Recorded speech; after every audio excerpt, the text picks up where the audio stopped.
you so much, for accepting to invite us to your home, and apologies for invading your privacy. Yeah, but it won't take much of your time because you're on the last lap of the campaign trail. The last day. The last day. First of all, very briefly, how was the experience being on the campaign? It was a tough experience. It was a brutal experience. We had to contend with beatings, with tear gas on a daily, pepper sprays, physical beatings, and some of our friends were killed on the campaign trail, shot by the military. But by the grace of God, we are here. We've been able to make it to the last day of the campaign. And how ready is your team on polling the agents, monitoring the polls, because you have a slogan of trying to make sure that your vote, counts and nothing. Absolutely. We have already deployed our colleagues to monitor the polling, the elections. But as you must have heard, some of our colleagues are being arrested. Even our polling agents are in hiding, and yet they have to work, they have to perform their duty on Thursday. So this is supposed to be an election, but it's more less war. More than 750 of our colleagues are in prison already as we speak right now. Yesterday I was at your rally, and I spoke to some of your biggest fans from the ghetto, Kamwata. In fact, I have an appointment with them from here, and they have great hopes in you.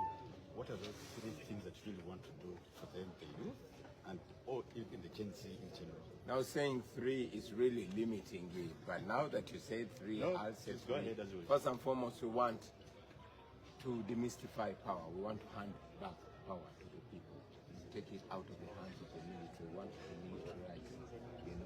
Right now, the president is like a god, and this saying order from above, which must end, and that ends with a new Uganda with an old Uganda. In the new Uganda, the people will be the true masters. A vote will matter. We want to give back our people to vote, and they can vote in a leader and vote out a leader. We want to open up our economy to ensure that it is not closed.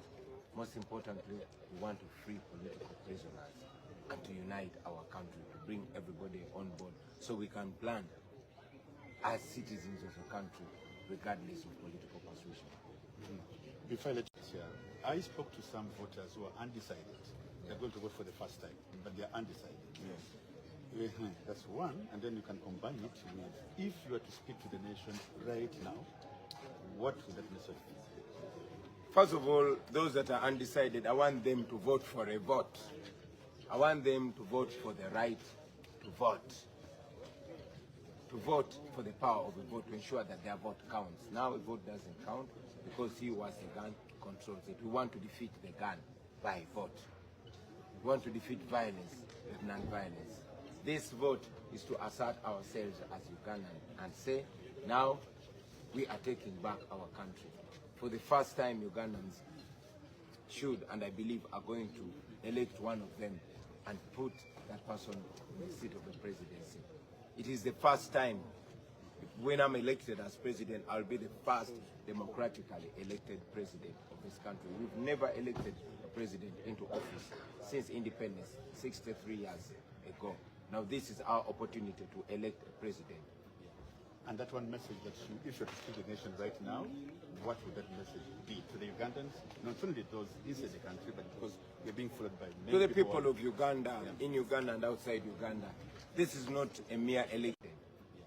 And that one message that you, if you were to speak to the nation right now, what would that message be to the Ugandans? Not only those inside the country, but because we're being followed by many people. To the people of Uganda, in Uganda and outside Uganda, this is not a mere election. This is re-owning our country. This is a vote for citizenship, to be citizens of Uganda without an expiry date. And citizens who matter. They should know that the countries that have developed, they don't develop because their leaders are so holy or their leaders are so good. No.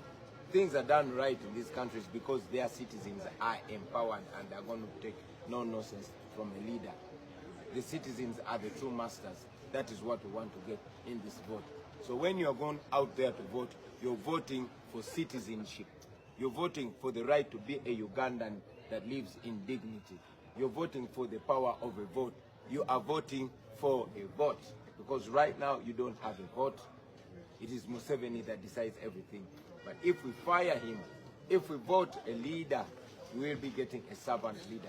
So you're voting for servant leadership. You're voting for the rule of law. You're voting for democracy, for the restoration and assertion of democracy. You're voting for respect of human rights. You are voting for servant leadership. And in a line or two, Thursday, after the vote, you're sure of victory? Without a doubt, we are sure we are going to win this election. What we want the people of Uganda, that is a given. But what we want the people of Uganda to do is to make sure that when they win this election, when we win this election, it is respected. Yes. Okay. Thank you so much. Thank you. And wish you all the best. Thank you. And hopefully we shall catch up again in the election day and after. Definitely.